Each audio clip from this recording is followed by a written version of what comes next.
Hello, everybody. This is another episode of All in Society and Friends. It is a very special episode of All in Society and Friends because we don't have one, we have two friends on the episode today. I'm sure you guys, if you've seen the episodes before, episode number one, we had Yasser. So if you're not familiar with Yasser, make sure you check out episode number one. He is a poker stud in the DMV area. But we also have Laura Eisenberg, and she is another formidable opponent that you do not want to see at your poker table when you sit down in the DMV area or anywhere, as a matter of fact. And we'll go over that. A little stat, if you guys aren't familiar, but if you guys do play poker, you'll definitely know about Hidden Mob. There's a website called Hidden Mob, and essentially, those of us poker players, you can play cash games and you can play poker tournaments. When you play poker tournaments, if you go to an event and they share this information, the results of the poker tournament, with this website, you can literally go on there and see our poker resumes. Um, so it's a little intrusive though, at the same time, because if you have a big score, everybody knows your business, and obviously in the poker community, everybody's always asking somebody for money. So that sucks in that sense. But it's also pretty cool to kind of gauge and see how everybody's doing in the poker community. So for Laura, she is ranked number 23, and this is every poker player in the state. She's ranked number 23 in Maryland, and Yasser, he is ranked number 12 in the state of Virginia. So we have some powerhouses here. Like I said, somebody you do not want to see at your poker table. But thank you for tuning in today, and thank you guys for both joining me today. Well, glad to be here. Yeah, same here. Like I said, Yasser was here, episode number one, and he is definitely someone who's probably going to get a lot of these big name poker players on the show, hopefully in the future as well. He definitely helped get Laura on the show. So, Yasser, I just wanted to say it on the show. I truly, truly appreciate your help, your contributions. I really appreciate it. No problems. Glad I could help. Looking forward to hearing what Laura has to say today. Absolutely. All right, so we're going to go a little bit deeper into Laura's accomplishments on the table, and then we're also going to talk about her life off the table because she is very successful off the table as well. So in 2019, at the World Series of Poker circuit in Council Bluffs, she took first place, and this was a circuit ring, correct? Yep. All right, so she won a circuit ring, first place in a $1,125 event for $28,000. But that's chump change. In 2021, at the World Series of Poker, and this is kind of the mecca of poker for those of you guys that aren't familiar with poker. This is an event where everybody comes across the globe to play and compete against the best players in the world. And in 2021, Laura played a $1,000 World Series of Poker Ladies Championship, and she took first. She won the bracelet for 115,000 plus. I like to liken this to wrestling. I was a big wrestling fan growing up. I'm not sure if you guys watch wrestling growing up, but I always felt that we needed like a Vince McMahon. We should be able to go up front, kind of put the belt on. I know they do the ceremony and everything, but like when the big players, when Phil Hellmuth, when he comes in during the main event, I think there needs to be more of that. If you all the main event winners that come into the event, just make it more of a show. We're in Vegas. I don't know. Maybe that makes it too gimmicky and more kind of a joke. I don't know. But I kind of wish the World Series of Poker would kind of go a little bit more. But I love what Phil Hellmuth does, and he definitely grows the game of poker. Moving on in 2022. Now this is I did not know about this. So 2000, in 2022, she played the WPT Prime Championship. It's $1,100 event at the Wynn, and she took second place for $481,500. So amazing, amazing, and we're definitely gonna ask her some questions about how she able to perform so well in these huge events, and hopefully get some tips and tricks for those of us that play poker. And maybe those of us that aren't familiar or know anything about the game of poker, maybe by hearing Laura's story, you might be interested in jumping into the game. All right. So moving into the questions, diving deep into this. So you've had tremendous success on the poker table. Can you please tell us how you prepare for some of these events? Sure. So, there's preparing like far in advance, which is, mainly just studying. There's in all the time that I've been in poker, because I started way back in like the early 2000s, I Mm, think, 2003-ish time frame. okay. There wasn't a whole lot of content out there. So I started out as a PC gamer, and then saw a commercial on TV for like Poker Stars or one of these things. And I was like, people can gamble for real money on the internet? Like, what's up? Yeah. And it's like I didn't know how to play poker at all, and that's one of the things that we'll talk about later in the podcast. But as a woman, it's like I didn't really come across poker. Mm, It's not something that like women do when they get together. They don't get together for poker games as much. right. And so I was like, sure, I can figure it out. Like there's got to be books or whatever. So I, got the books and stuff that were available. And then over time, then there's been more educational sites, and there used to be like you could subscribe and get individual videos and stuff. And now there's just a ton of information that's out there. So much that the amount of information available is overwhelming. Right. But I'm now part of BBZ, and that's my primary source of education. I get coached by Ape Styles, who's one of the coaches in BBZ, Okay. and so that's very helpful. And then also just going over hands that you play. Yasser and I talk about hands a lot. And I have some other friends that I talk about hands with. I go over my own online play, that kind of stuff. And then there's just a lot of stuff is just all the rest of the stuff that's not poker strategy. And I think that's an area that people really underestimate the power of. Is that if you're an amateur or a serious amateur, semi-professional, any of these sorts of things, you should really be having your eye on how are you going to narrow the gap between yourself and a professional, because Mhm. you aren't going to surpass them in knowledge. Okay. At least you shouldn't be. They should be studying more than you. It's their whole job, Right. right? And so, I mean, you can learn as much as you can, sorry, in the time that you have, but there's all these other things as far as routines, diet, fitness, sleep, um, you know, having a really good morning routine, having check-ins with yourself while you're playing. Okay. So when you're on a break, like I really try to avoid on tournament breaks, you'll have a 15, 20-minute break. I try to avoid getting together with people who just like want to talk about hands and stuff like that at that point. And instead, like you should be using that time to like just recharge your mind. Yes. Like mental game coaches like Elliot Rowe have MP3s that you can play to kind of just like get yourself mentally reset to go back in fresh, and like a boxer going back in the ring and to getting, having his people there telling him, stuff that he needs to hear and getting ready to go again. It's the same sort of thing. And then having a really good cool down session at the end of the night and kind of putting poker to bed so you can get a good night's sleep. When you're in a long series, like what the Wynn series or the World Series, multiple days, it's really hard if you have a late night and you end at midnight and then you got to turn right around and try to like instantly go to sleep. And you've been like all jacked up, trying to like be focused on everything. And now you suddenly have to shut it all down and go to sleep immediately. Right. So having like MP3s that help you like wind down and put poker away and get to Okay. sleep so you can maximize and be ready to good to go the next day. Like those are kind of all the things that I think narrow that edge between yourself. I mean, that doesn't mean that the pros can't do that stuff, but to the extent that they don't and you do, you at least can narrow the gap some. That's a great way to put it. I didn't think about it like that. Absolutely. Yes, do you have anything to add on that subject? Um, Not really, but I would love to hear about how, when Laura took that second place finish at the Win in December for 481,000, she had about a week off between when they got down to the final table and when the final table was played.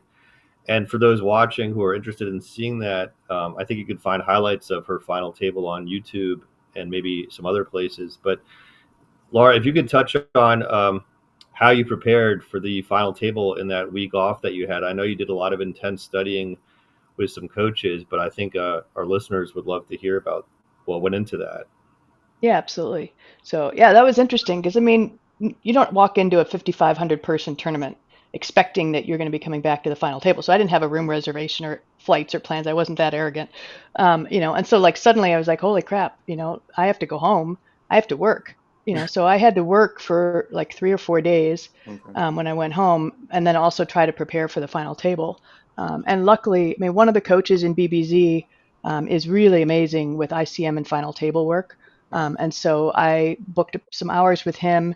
He ran sims of final table situations, and we did some sessions going over the sims that he had about, and all you can really do is sort of look at how things are in the beginning, and then an hour into it, everybody's stacks have changed and everything is different. But Yeah. at least kind of get your head around how you're starting out. And then I'm also an ambassador for Preflop Academy, which is now called Poker Academy. And they were amazing at creating a sim that's basically like a game that I could run for myself to just play the final table over and over, in any position that I wanted for myself. And so, kind of having that network of people that can, help you and can put the time in with you. And then I sat down with one of my other poker friends who came and sweated me at the final table, and we just like did sort of like what you do in football with like kind of plays for like, let's look at the first round, of this time, okay, now you're the big blind, now you're the button, and how the other stacks are relative to you. Kind of like, let's talk about what our main strategy ideas are. So that was the strategic part of it. And I had to work, and my wife actually had been away out of country. So she flew in, washed her clothes, packed her bags, and we went out to Vegas. And that was it. And then the morning of, Elliot Rowe, who is a fantastic mental game coach, he offered to do a session with me. So I did a mental hypnotherapy session with him in the morning, all my usual mental game routine. But they also have things like they want you to come do an interview and other things. So they take up some of your morning doing some things like that. But that was basically what I did for that week. It's a little chaotic having to go home and come back and have to adjust to the time change and all that, because I get up at 4:30 in the morning to work, and then to go west is a significant time adjustment. But that's how it went. Can you elaborate on the hypnotherapy? Oh, sure. Yeah. So, Elliot Rowe is kind of the lead mental game coach and hypnotherapist, but has other folks under him as well. So I work with Elliot, and then also with Stephen Baker, who's one of his proteges, basically. And so the hypnotherapy part of it is it's just like a guided meditation effectively. You're not like barking like a dog, or like quacking like a duck and running around or anything. It's all just basically guiding you into a meditative state, and then going through, like what he did for me that morning was kind of going through picturing different scenarios. So picturing, you know you lose a big hand and you're down to 10 big blinds, which happened. Yeah. And it happened. We were like, I don't know, 3 or 4 left, when I lost a huge pot, and I'd gone through it mentally, and so it helps you to not just like have a freak out, and to go, yeah, okay, I now have a 10 big blind stack. I have to play a 10 big blind stack. And then just going on from there. And then just kind of getting you, mentally prepared to be in a calm place, and try to maximize your chances of, being, in a kind of in the zone as much as you can be while you're at the table. Okay. Do you have and this question for both of you, do you have a strategy when you go into multi-flight tournaments? Do you have a strategy that you're implementing at early stages in the tournament when you have probably 200 plus big blinds? Or is it kind of depending on the event that you enter, it maybe change a little bit? It doesn't really matter the event itself, like whether it's a 10K or a 10K or a 500, like $500. Like, it doesn't matter the buy-in of the event. Like, Okay. who's at your table will matter. Okay. If you have people at your table who are three betting a ton, you'll have to adjust your opening ranges, and you'll have to plan to four bet some, that kind of stuff. Okay. So you're adjusting to your table mates, and you're certainly adjusting to your stack size. Okay. So if you enter, I tend to enter things from the beginning. So you do start out with a ton of chips, and you need to, you're basically playing like a cash game, and so, you don't want to be playing some huge pot with top pair, Right. for 200 big blinds, and so in the beginning, you're really looking for hands that can like make it. Like, I played a tournament years ago at the Golden Nugget, and you started out with 800 big blinds. I mean, it was Wow. ridiculous. Yeah. And I got all my chips in level one in a hand, because like I'm like we're super deep stacked, so I ended up cold calling a three bet with 6-5 suited. There ended up still being a four bet, and three of us saw the flop, and I flopped the joint, and so I flopped the nut straight Mm-hmm. with no flush draw on the board, and ended up raising. The guy hits a set of eights on the turn, and we just get it all in. Wow. And I have 1,600 big blinds. And it's like that's the kind of stuff you're looking for in the beginning. So most of you are just like sitting around, not playing much, Right. and kind of just waiting for like gifts and humongous hands. Okay. And so it's, that's, I know Yasser and I have different, things, and he tends to register a little bit later, which I think Okay. can also be a good strategy. You retain your focus and energy a little bit more, not playing as long a day. There can be advantages to that. I just, um, I don't get to play as much, and I love to play. Okay. So that's part of it. But also I just think the times that you get those gifts, like that 1,600, big blind hand that I had, that got me to the final table of that event. True. I mean, not just that hand, but still, like, it's massive Right. when it Right. happens. So Right. you're in there for the gifts Yeah. and the giant hands. So Head start to the race. You have anything to add, Yasser? No, just a lot of sort of what Laura said also is just observing your opponents and seeing the hands they turn over. You see more showdowns early on in the tournament, so you can see what they're calling raises with, Mm-hmm. and yeah, that stuff is pretty valuable in the first few levels after you sit. And yeah, I'm usually just like playing a bunch of hands and trying to see what works and who can be bluffed and who can't, and deciding if I'll need to be patient at this table or if people can be run over because they're folding too much. That's pretty much it. Okay. All right. That was yeah.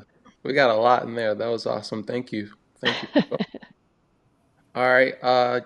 So Yasser, well, definitely you have some questions to this. But Laura, what is life like away from the table? Do you play poker for a living, and how do you balance your personal life and your poker career? Sure, sure. So I'm a full-time physician. I'm a radiologist, and I started playing poker, obviously very recreationally in the Hmm. beginning, and then, but really enjoyed studying and playing, and so kept just doing as much of it as I could over the years. And in 2016, I changed to working from home, so I was working 7 days on, 7 days off, which gave me more free time Okay. to study and a little more free time to play. Although I was working every other weekend, so that didn't pan out exactly as I thought. After the big score last December, I cut back on my regular work, to work 7 days on and 14 days off. Nice. And so that's given me more time to play more, but also to visit family and travel and do that kind of stuff. And so that's been a big like equalizer as far as, I'm 55, and so I'm trying to, do fun things, be supportive of family, and get to visit family and travel and try to get things in, because tomorrow is not a promise at this Absolutely. age. So, um, you know, that's kind of how I've been doing it. Okay. All right. Yasser, you had some questions you wanted to ask as well. Yeah, Laura, if you could tell us how you decided to become a radiologist or how you made the decision to go to med school, and how easy or difficult that whole process was for you. I know that a lot of people say med school is very difficult with all the studying that needs to be done, not only in med school but also through college to get the kind of grades that you need to get in order to go to med school. Were you always like very studious growing up and always an academic? Yeah, that's funny. I declared that I was going to be a doctor when I was 5. Um, I said wanted to be a mother, a doctor, and an astronaut, and I hit one of the two, or one of the three. I did skydive, so that's kind of close. I guess that kind of got up to as close as I was getting to astronaut. And I'm an aunt, not a mother. But so it always just seemed to me to be. I mean, I didn't know anything at 5. I don't know why I even said it, but um, probably I like the toy doctor bag more than the toy nurse bag. But the I liked science a lot, as we started learning about science, which was maybe 7th, 8th grade. I don't know when we start. doing that stuff. So that definitely became clear that it was the right career, and it felt like a job where you go to work every day knowing you're helping people. Like you shouldn't be wondering like, are you doing anything useful with your life at all? You at least know that every day you're working, you're helping people. And so I like that. And um, I got good grades in high school, and I was studious, and I got into a 7-year combined program, so 3 years of college and then 4 years of med school out of high school. So I was already accepted, assuming that you have to maintain a certain grade point average in college. So I just did college for 3, and then med school, and I started out in surgery. I think mainly because it looked, it had like it seemed like the biggest studs were in surgery. Like it felt like the toughest. It felt like the big guys were all in surgery. So I was like, man, I can do that too. And but when you actually get in it, it's like the lifestyle sucks, um, and you don't spend as much of your time doing what seems like it's going to be the coolest stuff. And so I changed and got into radiology, which has a much more balanced lifestyle, and is still really difficult. And it's more about sort of solving puzzles, which is sort of what poker is. And I've always been a gamer, through the whole development of computer games. That was always my thing. And so radiology was a good fit, and that's kind of how that came about. I didn't get into radiology right away. Like when I switched out of surgery, I didn't get in because I was trying to stay in the area. But I ended up starting out doing some research, and a spot opened up, and I got to hop into it because I was hanging around, and that's how I ended up in radiology. So Very yeah. cool. And Laura, you mentioned skydiving. If you could tell our listeners how many jumps you have under your belt and what you remember about the first one, and what that whole can you get sponsored doing skydiving? Do people make money from skydiving at the level you were at? Anything you want to tell us would be wonderful. Yeah. So I knew I was going to skydive also when I was a kid. Like I remember, I have a memory of going to an air show, like, and getting to see people who were um, doing stuff with like smoke. I don't know whether they were under parachute or they were actually like tracking and before they opened their parachutes or what it was. I was tiny. I was 4 or 5 or something, but I was like stunned that people could do that. They were allowed to do that. And I always was super into like superheroes and Peter Pan and all that stuff. So I was like, oh, I'll definitely do that if you're allowed. It's legal and you're allowed to do that. So I waited until I knew I had the money to do it, because I knew I'd always, like, when I started to do it, I probably would do it a bunch. And so I was actually an intern, and oh, well, somebody approached me and said they knew a guy who was an anesthesia resident who wanted to go on a blind date skydiving. He wanted to go on a date skydiving, whatever. And I was like, yeah, I'll do it. Sure, I'll go on a date skydiving. And so I went blind date, Great. and so we went, and I ended up liking the guy, but the skydiving was great. And I actually went up, I was going to go up and do it a second time the first day that I did a tandem jump, and it was amazing. And then, it just kind of blows your mind. I mean, you retain so little of the first jump, because like you go up and you're still like freaking out inside. And then somebody opens the door, and that seems like you're expecting you're going to get sucked out, and you're nervous and whatever. And then you don't get sucked out, obviously. Uh, but I used to get nauseous in little planes, and so when I tried to go up the second time, now knowing what it was like, I got too nauseous and I came back down. But I came back, and obviously I had 4,500 skydives before I quit a Wow. couple of years ago, and yeah, so I was jumping for, I think it was 22 or I 23 have years. one. I have one jump, by the way. Awesome. Quite No, it's different. something everybody should try it at least once. But yeah, no, and you start out, it's like anything. Like you start out and you're like, but I'm only gonna just like jump with small numbers of people and nothing crazy. Like I don't want it to be too dangerous. And then Sure. it gets a little bigger, and then some people are doing a state record, and so then the next thing you know, you did a 50 way or an 80 way jump or whatever, and then so for a long time, that was sort of like one of the big things in skydiving, was building these bigger and bigger jumps. And so I was on the 300 person world record in Arizona in Wow. 2003, I think. And Okay. then there were some in Thailand. They did a couple that beat that. And then we did a 400 person world record in Thailand in 2006, and that's still the world record today. And No. I did some women's world records and things like that as well. And those are really cool jumps. And it was like going to Thailand was amazing. But I did a lot of competition skydiving, because I was never an athlete. Like I was not athletic. I was not like I was like always the kid picked last for kickball and all the rest of that stuff. I was small, pipsqueak and not into it. I didn't care. But skydiving got me wanting to be like more fit and in better shape because the kind of skydiving I was doing with 4 and 8 person teams was quite physical and difficult. But it also got me really interested in competition and like the mental game side of things, because we were needing to do a lot of visual. When you're doing competition skydiving, you'll go to an event and you'll have 10 jumps and they'll tell you what the sequence of moves is, the night before. I mean, you don't get to go up in the air and practice any of them. So you practice walking through it on the ground and doing it on like little scooters and stuff. And then most of it is visualization. And so getting really good at visualizing yourself doing sometimes these really complicated moves in 3D and stuff, and then doing it and then just going out for the very first time, jumping out of an airplane together with a 4 or 8 person team and executing it, while you're jumping out of an airplane going 120 miles an hour, and so that, was really amazing for developing mental focus, and really getting into like competing. I was a billiards competitor in college, too, so I competed nationally in that, but it felt like more, I don't know, I got more into the mental side of things with skydiving, and that's helped a lot, with poker for sure. So, but yeah, I mean, I miss skydiving, but it was the right time for me to move on. My wife wasn't thrilled about skydiving. She didn't forbid me to do it, but I'd kind of climbed the mountains I was going to be able to climb. And then to answer your question, Yasser, there are sponsored teams, but like no one's like ballers rolling in the money in skydiving. There's no money in it because no one cares. Like no one cares about watching a skydiving competition except skydivers. And so Mhm. the people who are sponsored like live on the drop zone, and they might get their jumps paid for and get like a small amount of money or whatever. But people like Mhm. me weren't getting paid. It was an expensive sport to be in.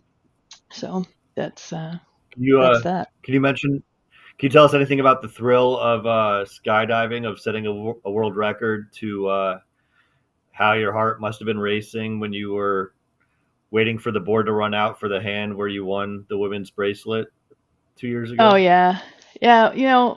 Um, I think in medicine, you end up being in really life-threatening situations, not for yourself, hopefully, but for patients. And I think being in those situations first before any of those other things helps to take a lot of the edge off of any of the other stressful things. In skydiving, I mean, it was thrilling to be part of records, and you get like a real cool, like almost electric energy that goes across a huge formation when the thing builds, or just like standing on the podium and getting medals for skydiving competition and stuff like that. I mean, that's just, you feel just really excited to be there, really proud of what your group has accomplished and all of that sort of thing. And it's, but it's not like, it's somewhat different than there's other adrenaline rushes. Obviously, in skydiving, if you have a parachute malfunction and things like that, that's a different rush altogether. That's not an exciting rush, but you do learn about yourself that you can perform under pressure.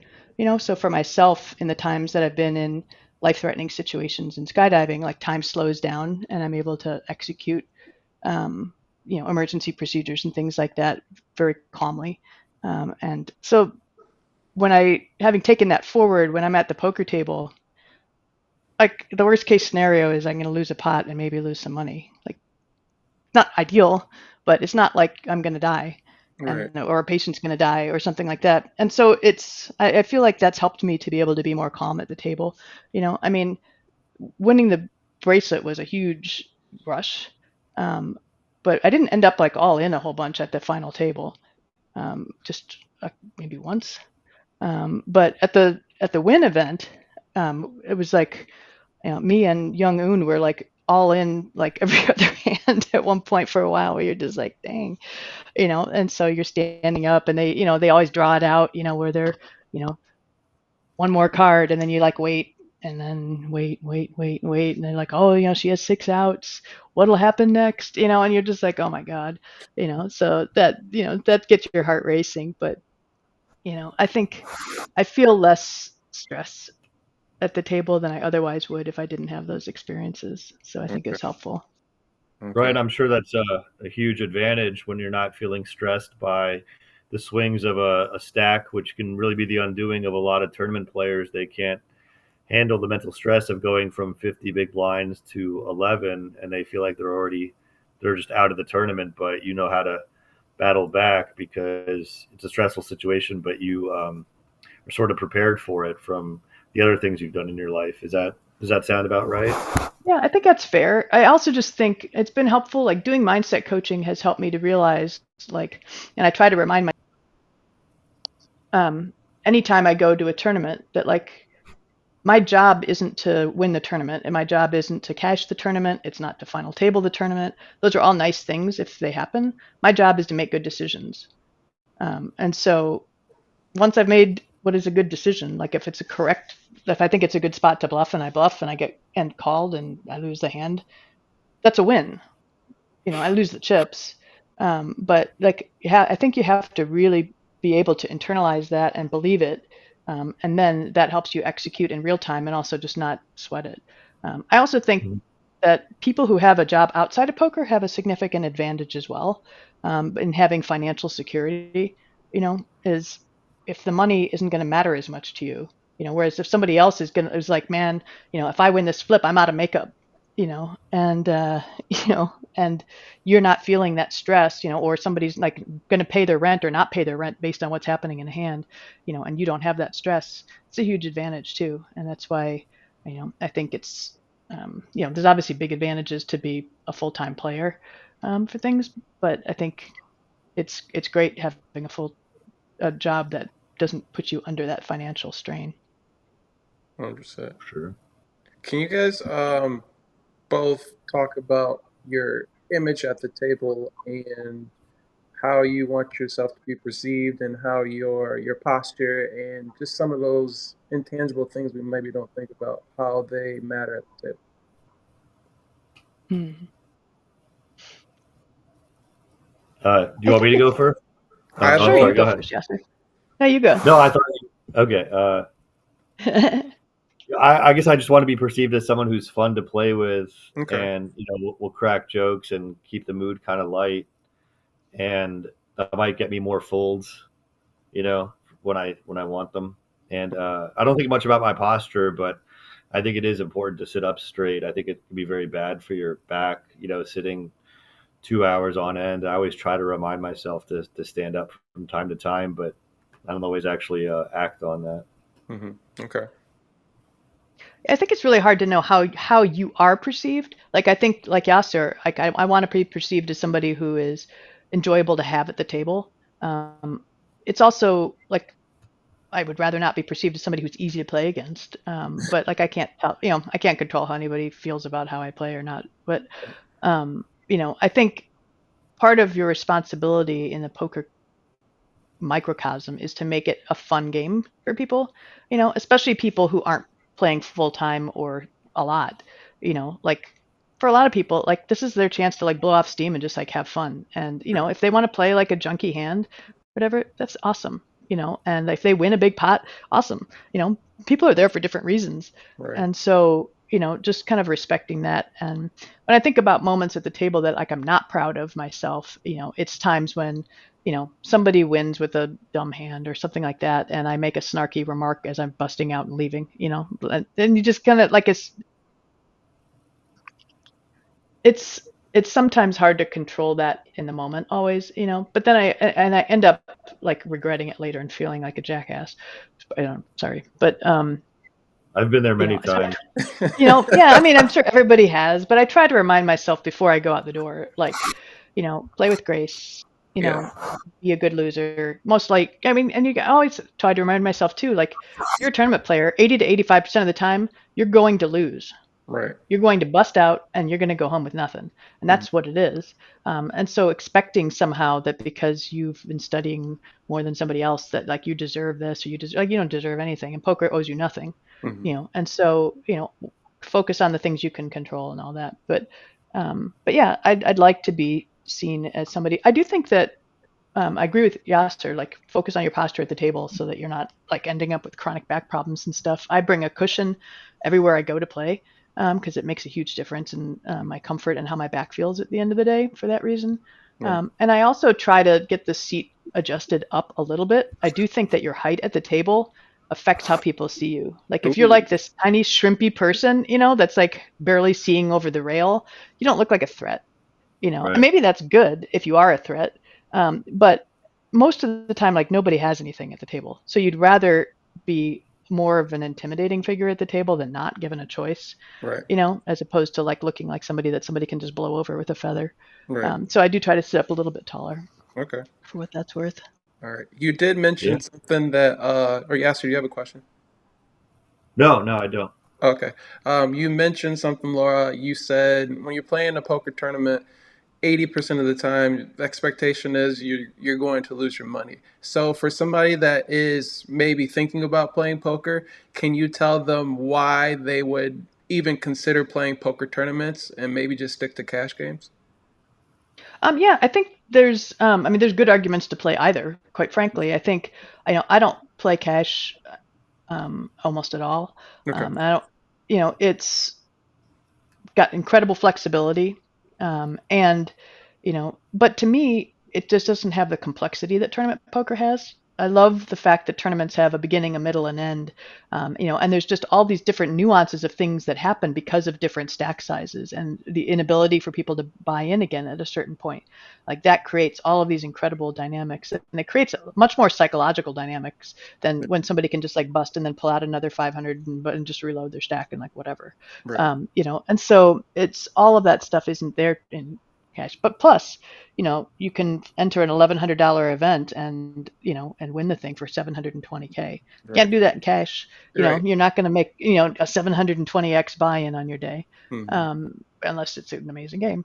But so it's.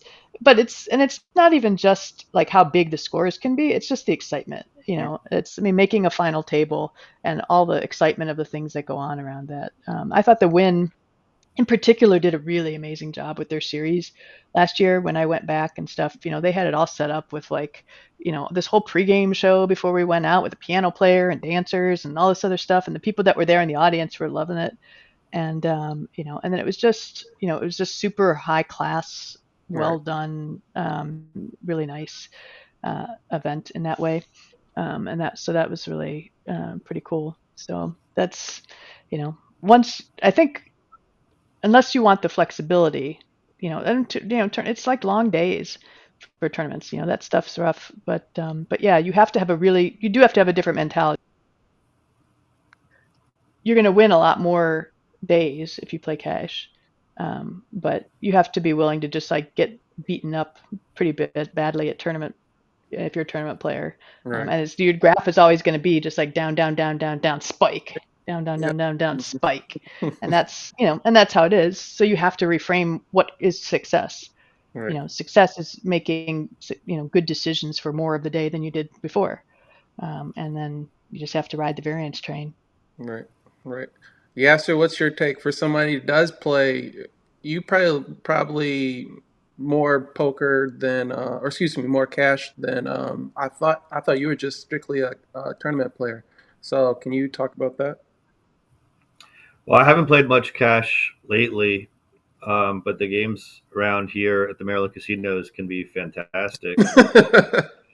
And what Laura said about seeing someone beat you with a junky hand, that happened just last week, where a guy called $165 pre-flop with six deuce offsuit, and he flop trip deuces. Good for him, I mean, he was there to gamble, and you can't begrudge him that. He's trying. It's a person who's like trying to give their money away, but if it works out for him, then maybe he'll come back and he'll spread the money around, right? Right. Um, I agree with what Laura said that tournaments feel like a lot more of a competition than cash games, and Okay. everyone knows who the winner is of a tournament, unless there's a chop, and even then, that is made public. And Laura and I both had cool articles written about us when we won a bracelet at the World Series of Poker. Like no one's writing an article really about a winner in a cash game, so that's kind of the thrill that's associated with tournaments. You just have to be okay with losing for 1 or 2 years in a row, and then hopefully having some big scores. But it doesn't always work like that. It's not for everybody. If you want to have like consistent money coming in, then yeah, cash games will be the probably the drug of choice for you. Yeah, or play online. I mean, that's the problem with live poker is that you can't ever reach the long run. Yeah. It's impossible to reach the long run. If you play online, and you can play 400 tournaments a month easily. Um, it's going to take you a decade or 15 years to do that live. But you can have much bigger edges in live tournaments. And to me, it's fun. I work from home, and so like I need social outlets where I see Mhm. people and get to hang out with friends and stuff like that. So it's a combination. It isn't just like purely like a put your blinders on and now you're in a different competition thing. And that's why I play online to get reps in and to try to get better at the game. But like if I was going to just quit my job and do nothing but play online poker, that wouldn't feel satisfying to me at all. Okay. That's just changing one desk job for another desk job, And Mm-hmm. but it is a way now with the software that's out there now with different kinds of trainers like Poker Academy, GTO Wizard, and things like that. You can drill specific spots. You can play against a bot basically, and get quite a lot of the similar reps in without playing online for actual money, and learn a ton. And so I mean the best players in the world are playing online and doing that. But there are a lot of ways to just get better faster. But yeah, it's I don't look at things and go like, oh wow, I've had these big scores, so I'm just like the best player in the world. There's huge luck involved in any of those things, and you can't run bad, and you have to run good at the right times, because it's great getting dealt aces late in the tournament. Like somebody else has to have a good hand that they're going to like stack off to you.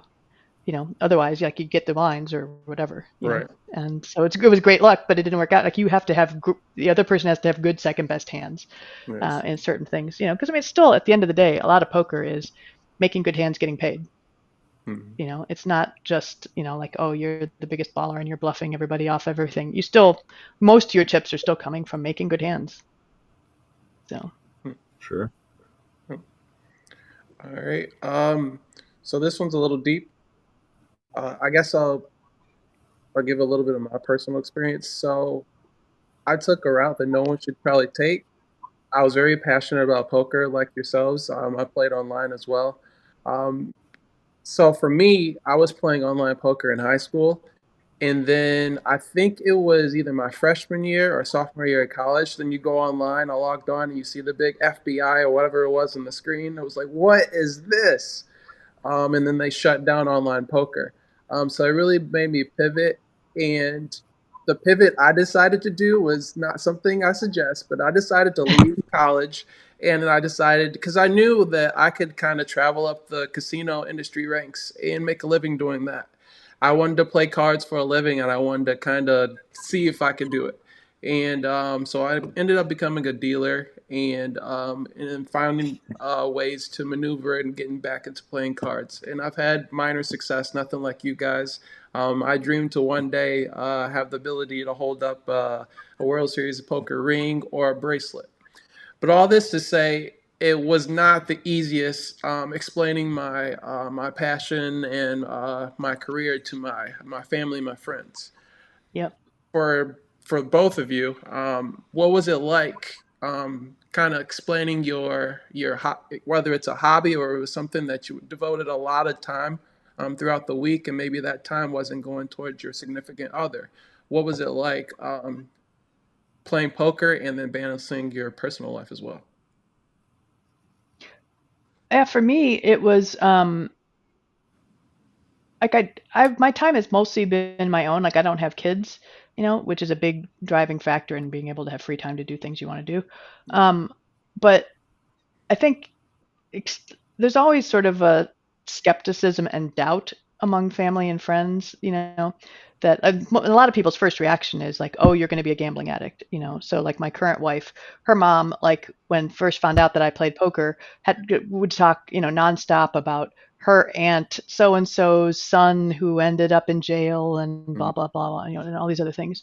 And then you just kind of have to ignore it as best you can. And then over time, you know, luckily for me, I've been able to show consistent success over the years. And then that, but, even like our friends that were neighbors and stuff who we met at first, they're sort of like, skeptical stuff. And then I won the bracelet and they're like, all right, we're on board. Poker's great. And so that has a lot to do with that stuff. But you do have to have a thick skin. I think it's a lot more difficult if your significant other isn't supportive at all, or just thinks it's awful or whatever. But I think I was involved with poker long before I met my wife, so that kind of came with the deal. It was part of the package in the beginning, so Right. that helps. But there's always a negotiation over how much you're going to play and when, and those sorts of things. And I like my wife and I want to spend time with her too. Right. But I think it's still, no matter what, there's always a perception that poker is a gambling game, or people can. And frankly, I mean, a lot of poker players are addicts. 100%. Either gambling addicts, drug addicts, alcoholics. There's like a lot of it, Hmm. because these are people who like the dopamine rush, and Yeah. cards are dopamine rush. I mean, just those are facts. But I think it's less of it in poker than a lot of the other things. Poker is the only game in the casino you can win, and over the long term, And when people are actually care about you and listen to what you have to say about it, they begin to get it somewhat. Right. I think, and over time they get it somewhat. But if you're in a long downswing, then you always are worried that people, doubt about you, your ability. Are you going to end up in debt? Are you going to end up in this and that, and the other thing? And so it's being able to handle downswings and things like that is a really significant divider between people who will succeed in poker and who won't, because Right. everyone will have downswings and they'll be longer than they can ever have thought they could be. Great So answer. Great that's, answer. What's your experience, Yasser? Yeah, well, telling family and friends and significant others that you're pursuing poker can be difficult. I've always been close to my parents, and I got into poker right after college while I was working real jobs, and they weren't too thrilled with it. My parents are always have always been anti gambling, and then I was a lawyer for 6.5 years, and then I was not too thrilled with my job, so I decided to pursue poker full time. And about a year and a half after that is when I won the bracelet, and that brought a lot of credibility to what I was doing, I All right. guess. And my parents were very happy for me, and Hmm. so were my close friends. And it's been a little bit of a challenge in the various relationships I've had over the years, but you know, I can go long stretches without playing poker, so I don't think anyone thinks I'm really like addicted to it. Right. Right. I get addicted to that, especially in tournament. Well, there's two things that I think is dangerous. You get some people that are chasing losses, and then hmm even if you get second place, like the money's nice and all, but we all chase that glory, that first place to hoist that trophy, and I think it can be dangerous. You get sucked into a lifestyle, and chasing the dragon. yeah, if you don't have exactly, if you don't have a good support group around you, whether it's people, I think you need folks that are in the poker community, and then people outside the poker community that keep you level headed at the same time. But it's definitely it's rewarding, but at the same time, it's very difficult to navigate this lifestyle. But I appreciate you guys for both sharing your stories. Yeah, I would add also that I think it's important, the times when I've been in downswings, which almost always precede a significant win, which is kind of the nature of how things go. But it's important to embrace it and not become somebody who goes like, oh, it's variance, it's my time for a downswing and blah, blah, blah. It's like those are the times to dig deep in your game, Hmm. and, so I was in a downswing, for a good chunk of this year, and it's like, all right, like where are the places that I can improve? I can't change the part of it that's variance, and so certainly some part of it's variance, but it's not all variance. I mean, we're all messing up everything every time we play poker. I mean, even the very top pros, they go over their own hand histories in seminars that they do, and it's just like, oh, yep, that's a total botch, or this one was a spew, or this, they're doing it less than we are, and they're doing it to lesser degrees than we are, but everyone is still making mistakes, and so there's so much to the game to learn and improve, and you just have to go, this is my deep dive time, and that inevitably helps make things better. All right. All right. All right, Laura. So when Yasser said that he was going to have you on the show, there was definitely one topic that I want to discuss and get your take on, and that's women in poker.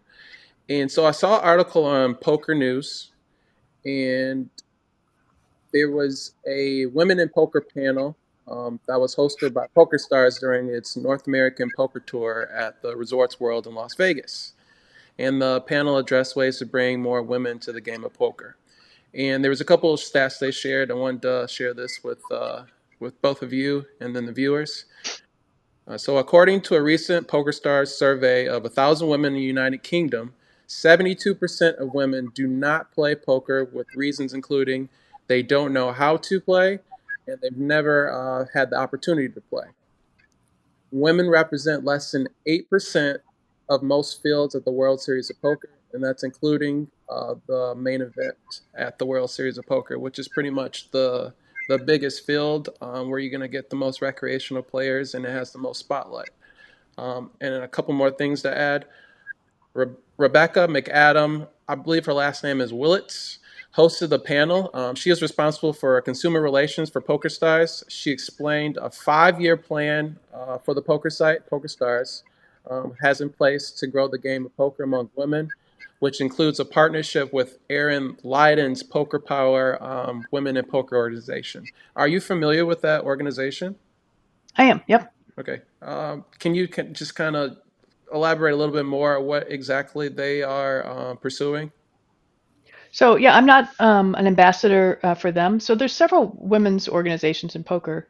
I think Poker Power has really, like, their biggest focus, as I understand it, has been on trying to partly to use poker as and teaching women poker as a way to bring that same success to other areas of their life as well, which I think is great.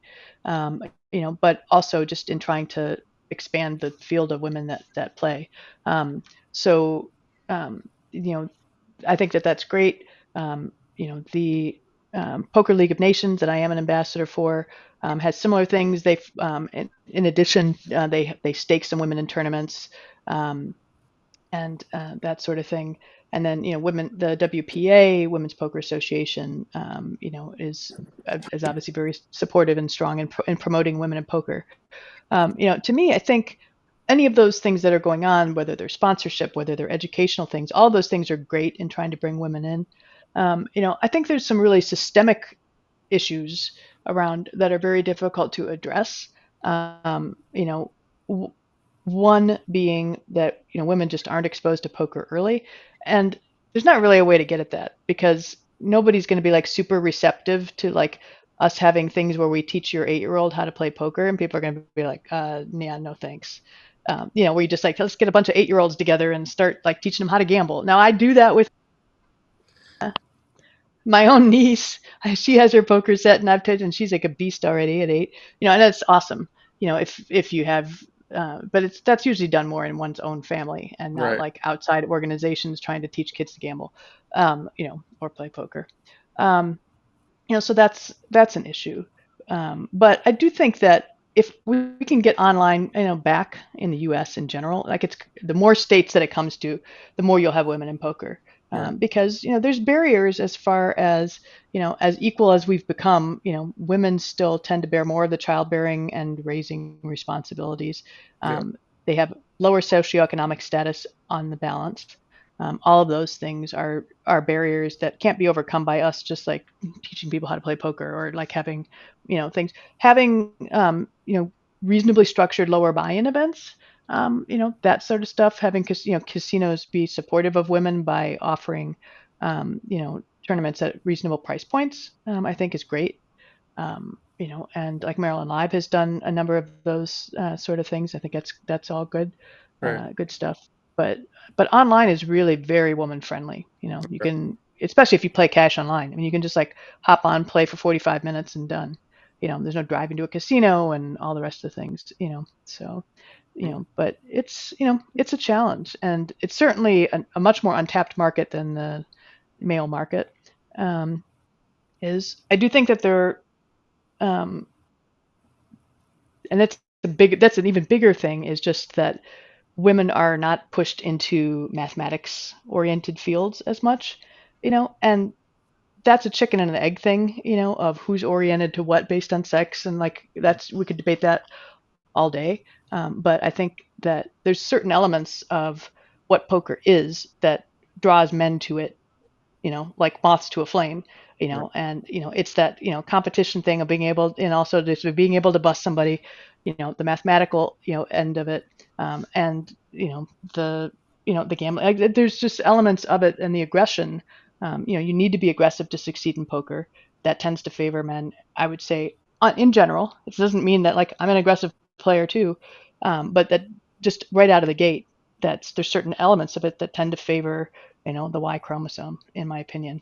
Mm. And that's overcomeable by the game becoming more widespread, and then that perception not being there so much, and that place, women have to see that this is something for me. The more they see women on TV playing, the more that they have access to it, the more that will change. But like I've always been drawn to things that men are drawn to more, whether it's in medicine, playing pool, like that's just for whatever reason has been sort of my thing. Right. But it also, you know, sometimes we also are trying to fix a problem that maybe, you know, what if like women just aren't as drawn to poker? Yeah. Possible, and then we're just like, well, they should be, like everybody should be like maybe. Right. I think promoting it and trying to encourage people as much as we can, Yes. and doing the things that we can do, I think, are awesome. And those organizations are doing a great job, I think. Right. I don't want to go in my soapbox, but this is kind of the reason. This very topic is the reason why I started my business, and even my personal life. I've seen this happen. The reason why I think that poker is so key is because I liken poker to the stock market to investing. In the moment, or you just made a comment. You said that the Y chromosome, and just kind of in certain spots, you want to be more aggressive. But I kind of want to flip it rather than being aggressive. You're in a spot where you probably have equity in your hands, so you want to kind of take advantage there. And Hmm. so this is a spot where you kind of want to go all in and put your chips in the middle. And I know this is still aggression, but it's an opportunity. There's a higher probability than not that you're going to have a favorable outcome. And so if I guess if I can kind of get people to kind of look at it that way, and by learning poker, just the basics. I don't want to teach you poker to for you to go to the casino, but I want you to learn poker. So then, if we play amongst each other, at least we're talking about money, we're talking about budgeting, we're talking about investing. Especially in the Black and Brown community, we don't talk about these things. So I just kind of want to use poker as a vehicle that's kind of fun, but also we can also talk about those things that aren't necessarily as fun. And hopefully for those that enjoy playing cards and then all right, well let's play games for $1 or so. And then you get in spots where you're losing your dollar and you see how that feels. Well, if we do it enough, you get lack of a better word, you just get used to it, and then now you kind of have a callus to it. So now you're going to be more inclined to kind of take those opportunities and kind of go all in. And that can be in life, that can be in investing, and in all aspects of your life. So that's kind of what I think that I can do. I know it's a lot easier said than done, but that's kind of what my mission is, and kind of why I've left the casino industry, and this is what my passion is and what I'm trying to do now. No, I think that's great, and I think that's aligned with what I think some of these women's organizations are trying to do for women in general, especially is you know and what I feel that poker has given me is not just like, okay, I'm great at I'm good at playing poker, I'm better than I used to be, and blah blah blah, but you become a better person by Mm-hmm. perfecting the different skills it takes to be a really good competitor at poker. That makes you better in life in lots of different areas, and just like you're touching on. And I think that it's huge. And I don't think more than any other game, I think it does it, because you need to be able to really withstand adversity and be able to still make good decisions Mm-hmm. under pressure. I think the aggression element remains and always will remain important in that there's a lot of things in poker where, you know, it's, you can take a much more aggressive action, or like you can go all in or call. Either one is equal EV in this Yeah. spot, and human nature is to take a more conservative route, Mm-hmm. and to be able to push yourself to have a way of randomizing that and just going all in regardless, that will come more naturally to certain people Right. than others. It can be trained, and it is what you're saying, which is learning to develop indifference, and learning to flip the script such that you define success by playing well and executing well. And if executing well means bluff jam in that spot, then you do it. Right. And if playing well means folding in a spot because somebody isn't going to bluff enough and you are exploiting them by folding, then to be able to do that. It's just trying to maintain objectivity and make good decisions Yeah. in the moment. Right. Yeah. But hitting back on the more of the your experience as a woman on the poker table, what is your experience? I know Yasser had some questions on this too. Because of your success, do you think that I've heard a lot of nasty stories. But because of your success, do you think Not that? about me, hopefully. No, no, no, no, no. Uh, California, playing out there as a dealer or just as a player, male or female, it is rough out there. But do you think because of your success, maybe you intimidate some of the men, and so they don't maybe come for you like they would others? Yeah, I don't know. I have, like I said, most of my life I've been involved in fields. I mean, now medicine is more than half women, but the time that I got in, it wasn't the case. But I've been involved in a lot of male-dominated things, sports, career, etc. Um, and I haven't had lots of issues with that, which is just, partly just good fortune and partly it's interpretation. And I think in getting into poker, I was already successful in my life at that point. Hmm. And so, that wasn't my job. So like if somebody's going to like ride me at the poker table, like for what? This isn't this isn't how I define myself as a person. So like there's really not a lot somebody can do. Somebody can make fun of my play. And there's probably been plenty of times when that's appropriate. But as far as like, have I had occasional comments like over the years, like, what are you doing here? Or, the little lady this or that, sort of thing. But, I think it's so much more a reflection on those people, Right. and I try, in those instances to just figure this is a potential weakness on their part, you know, if they will, are they going to underestimate me? Are they going to overestimate me? Probably what they're going to do is make a mistake of some sort in estimating my skill.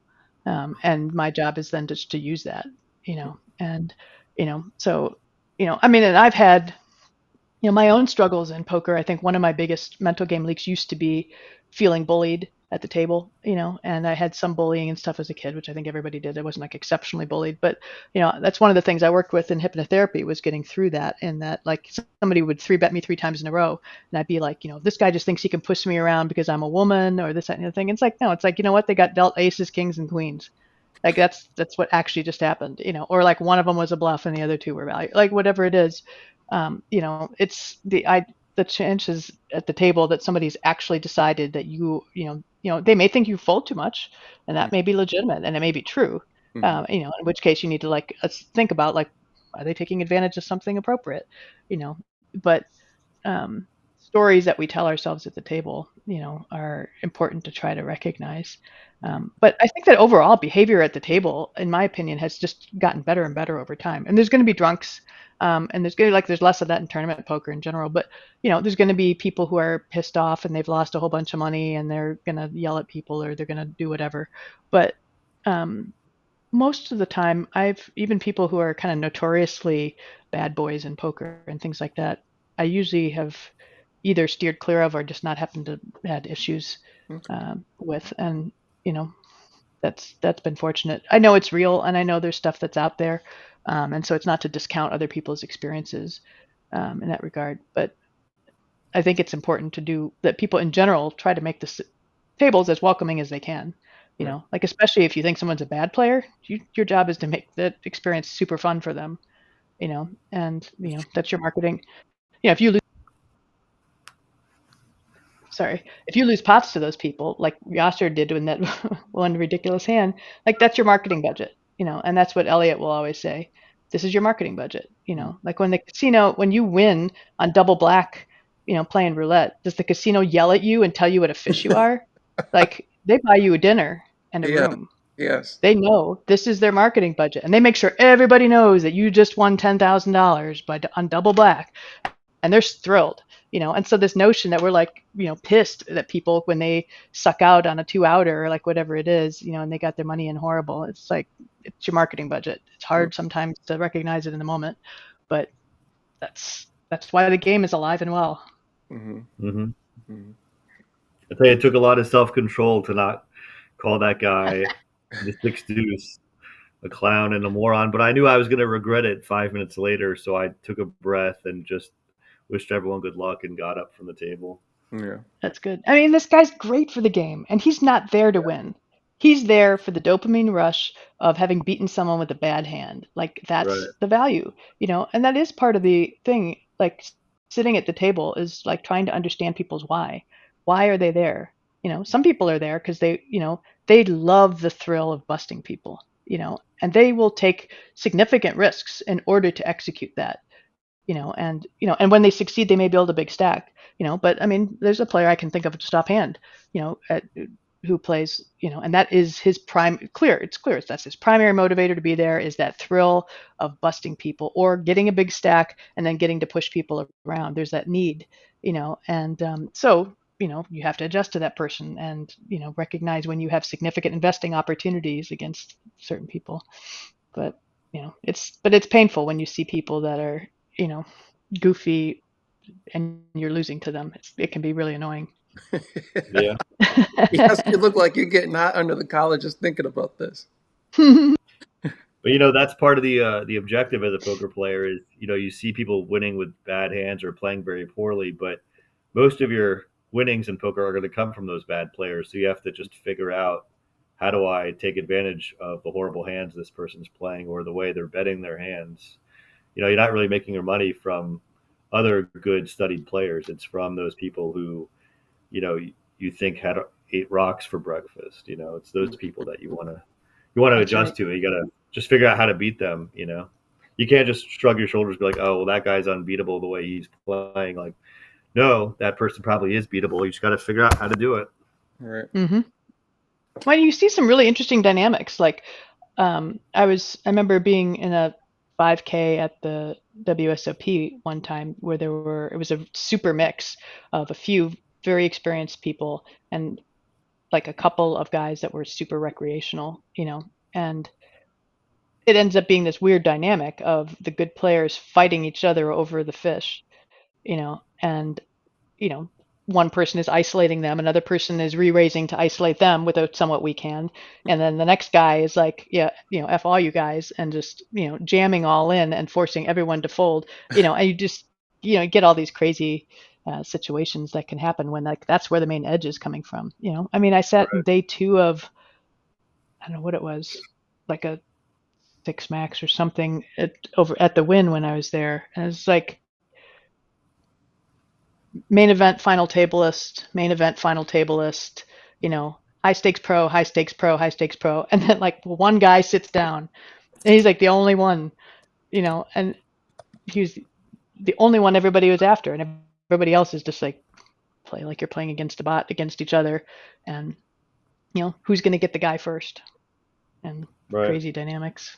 Yeah. And then when that person plays a pot against one of the pros, you're really rooting for that recreational player, and that's kind of Yep, gives stack you a him up. fun rooting. Yeah, it gives you a fun rooting interest at the table when you're on the sidelines. 100%. I had one more question on relations to women in poker. So this is just one thing that I thought might work. What if, and maybe this is done before, but using poker as a dating type deal. You, Hmm. I haven't seen this done, but I thought that'd be a fun way to kind of switch up because these dating app, there's 1,000 dating apps online, but just something new to kind of disrupt the dating industry, and just try something new.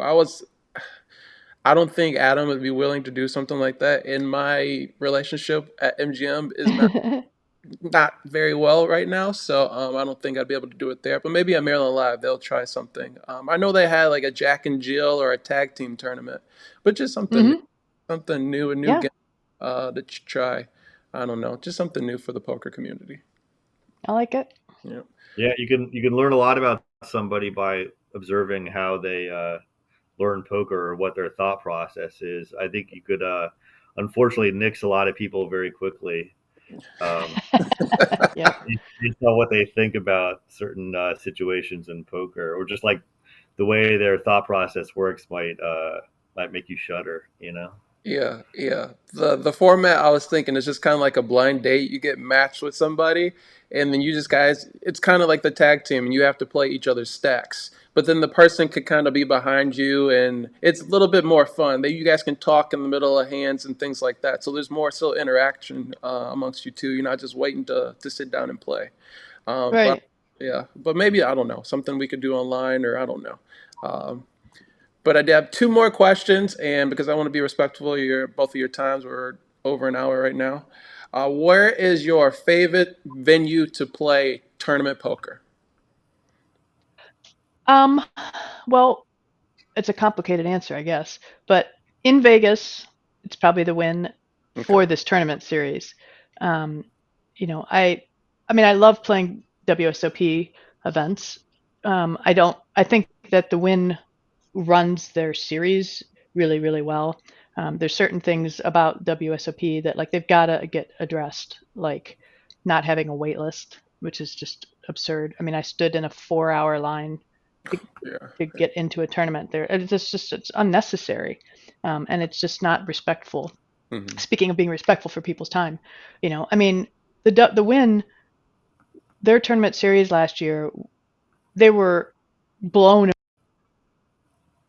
um, by the amount of people who showed up. They weren't expecting the volume, so they didn't. There were times like I almost didn't fire the fifth bullet of the Prime event that I came in second in because it was going to be an absolute maximum late reg, and I knew that not only was it going to be a maximum late reg when I did it, but I was going to have to wait 2 hours to get in. Right. So it wasn't just like register and get in for your 20 big blinds. It was register, go to dinner, and come back. But at least at the Win, you register and they give you your number. And I'm like, I was number 1300. So, and they're calling 600. So I can comfortably leave. And then they were sending Twitter updates. We're calling 600 to 799 now. We're calling 800 to 999 now. And you don't have to stand around or stand in a line or any Right. of that stuff. You just, and they call the numbers in order. It's like Baskin Robbins figured it out years ago. The idea that they couldn't figure this out, I mean, it's absolutely unfathomable. Right. And then they're yelling at you while you're in line that you're a fire hazard. I'm like, this is optional. Like you created this situation. Right. So that kind of stuff is just ridiculous. Whereas when you're at the Win, the hotel is fantastic, the Okay. venue is fantastic, it's classy, it's really nice. Okay. Um, I think we're really lucky in our area to have Maryland Live and MGM both. They both have their strengths. I think I end up at Maryland Live more often. It's closer to me. They've, and I've been going there longer. They've been there longer. They run tournaments great. But they're both great venues, and they both have their strengths. And I wouldn't put either one down. I think they're both great places. And I just feel lucky to be in a place where I have, you know, great tournaments. My only thing with those two right now is just like separate your tournament series, don't overlap them. Right. Because we'll pay and go to all of them if you just separate them, don't put them on the same days. Right. But beyond that, I think everybody's doing a great job. Yeah, I think they're battling with market share. If someone has a major tournament series that month and then, the other one doesn't and they get a lot more, it's just all about the numbers and the Well, view. have it in the month. Just have them Yeah. on different weeks. We'll go to both. Like most people will Yeah. go to have one at the but they know what one knows when the other one has planned something, and then they're planning it for the same week and just dividing it up. Like we want there to be bigger turnouts for things, and I'll go to both if I can. Right, So right. Yeah, I know I Adam don't know. says he definitely tries to not overlap it. They work, but I think doesn't Live have a new manager now? Do they? I don't. Yeah, You know, Yash? but he was pretty much the number two in Okay, charge, okay, Chris Angelo, and now okay. he's been promoted to running the whole room, and he's really great. But I don't know how much better Live can get at their tournaments. I mean, Yeah. Chris McCall is a tournament director there, and he's done a fantastic job for several years now. But Mhm. it's good that they're providing these great tournaments for us to play. But like Laura said, I have a similar gripe. In August they both ran series at the same time, and Live was running a 5K main event, and it was the same weekend as the opening mystery bounty at the MGM, and so Yeah. he had to make a choice, which was unfortunate. I mean, not everyone had to make a choice, I guess, because those are wildly different price points. But it's just a shame Mm-hmm. that lapping at all. I would, 100%. yeah. So Adam, I just know for sure, Adam, the ballroom, he has limited dates that he can run the event. So I would probably guess that Adam probably had those dates booked ahead of Maryland Live. I'm not gonna bank on that, but I'm gonna say Adam probably did his due diligence and make sure those dates were booked more than a year ahead. So Mm. I'll just leave it at that. I don't know if it's true or not, but those dates were on his whiteboard for over a year. So I'll So just here's one other thing I would say for Maryland, for MGM, to the extent there's any pull on your part. yeah, Open the curtains in that room. That makes me crazy. It's the most one of the most beautiful places I've played poker to watch the sunset yeah, over the harbor, mm, and we can't open the curtains. yeah, Open the curtains and like let us look out the windows. No one's gonna like shoot us like a sniper from yeah. there. It's so beautiful. I think maybe it Yeah, was a safety thing. I can't remember what it was, but that I said the same thing. I was like, "This is Maybe beautiful." Dad.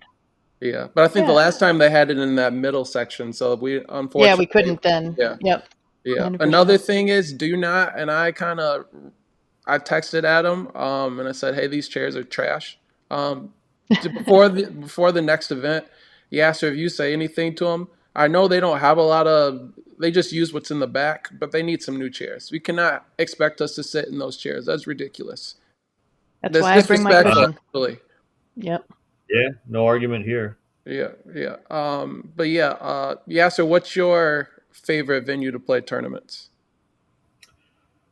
Well, absolutely, it's the Wynn. Okay. It's just a Wow. beautiful, beautiful property. It's a great hotel. If you could stay there, just take an elevator ride to your tournament. That's Hmm. fantastic. In December last year, they had like a show between during breaks of the 10K main event where they brought in like a bit like a juggling act or something and something with a some drummers. It's hard to Hmm. explain, but it was It was a really whole very cool. halftime show kind of thing. Yeah. Okay. Yeah, yeah. They really they had a budget. They really used it. So Okay. yeah, I think when the win, Ray Pulford is the tournament director there. Him Uh-huh. and his staff are just always very polite and accommodating and very professional. And it kind of highlights the differences between a property like the Win and some other places. But Okay.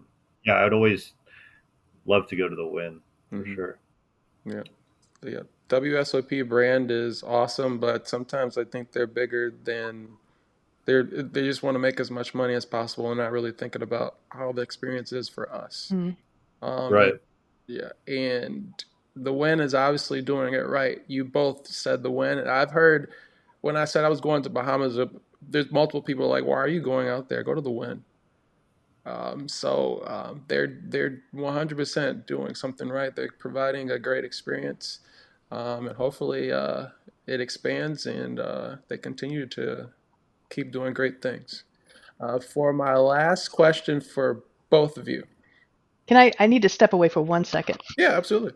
But gosh, All right. Yeah, sir. Tell us one thing you would change about the game of poker. It can be tournaments, cash, or just the game at all, overall. I guess I would like to see people be more respectful to their opponents and like slowing a game down because they're dealing with talking to the waiter or waitress Mm-hmm. with the drink order. When it's their turn to act, they should act on their cards first, so they're not holding up their 8 opponents and the dealer.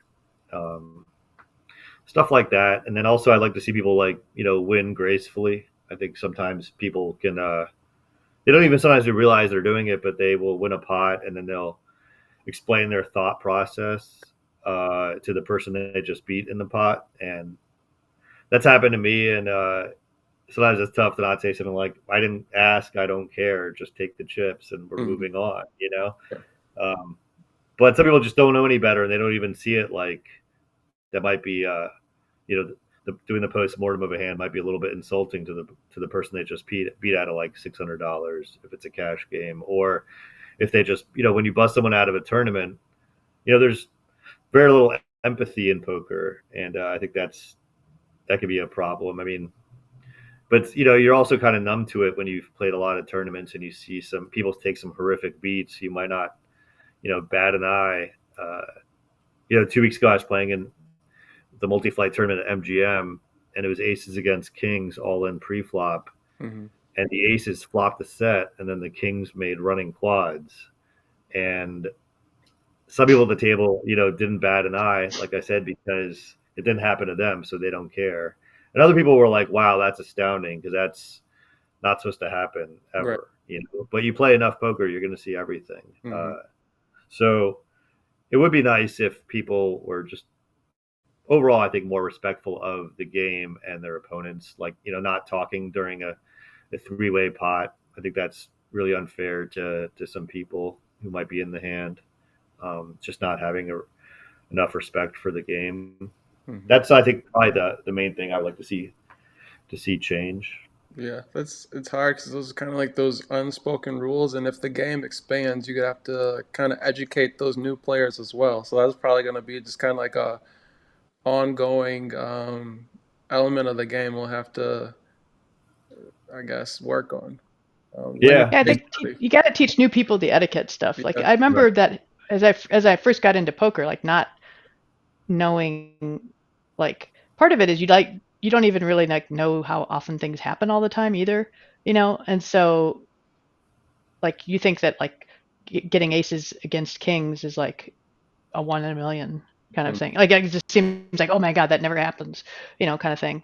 And so some of it is your perspective on things, and then but the Just- rest of it is like you just don't know like what you're supposed to say to people at certain times, or when things happen, or when bad things happen. So letting people know that kind of stuff, and some people are more socially tuned in than others too. But 100%. Yes. yeah, Yeah. Do you both of you think there's a need for a shot clock in every tournament? Laura, do you not want to from the go first? beginning. Okay. Yeah, no, I'll say not from the beginning. I think it's, I've been in a number of tournaments with shot clocks. I think at a certain point when you're approaching the bubble, I think it's great. I think it's not necessary for like $100 daily tournament or something. I Okay. mean, it's just, it's just the logistics of having to like set it up, and then, familiarizing everybody with it, and then dealing with the stupid chips and all that stuff. It's not worth it for ordinary things. I think for higher level tournaments or higher buy-in tournaments, especially multi-day tournaments, I think it's very good to have, Mm. especially as you're approaching the shot clock, because as you're approaching the bubble, because there's just a significant advantage in stalling otherwise. And even with the shot clock, you'll get people that are yelling at you if you are taking your full time every single time, but you should be, because other people are. And if you don't, if you're sitting there with 6 big blinds and you're on the stone bubble, you should be taking every possible second you're allowed to take. Absolutely. If there's not, maybe if you're on the stone bubble, then it should be hand for hand. But I mean, before you're hand for hand, that's a thing. But yeah, I find like otherwise unnecessary. I find people that like they think that they've seen on TV like these pros taking a long time, so they think that that's like a cool thing to do, Mm. and so they're sitting there, with their hand on their shoulder because they've seen pros do that, so that must be an important thing to do, and then Yeah. and then they're sitting there like looking at their cards, tanking, and then folding, not on the bubble, but just like every single hand. And they somehow think it's like, dude, if it's you're folding, like you do, I assume you know your opening ranges. If you know you're folding, frickin' fold so we can get on with the game. Like that, just I find incredibly like annoying. Yeah.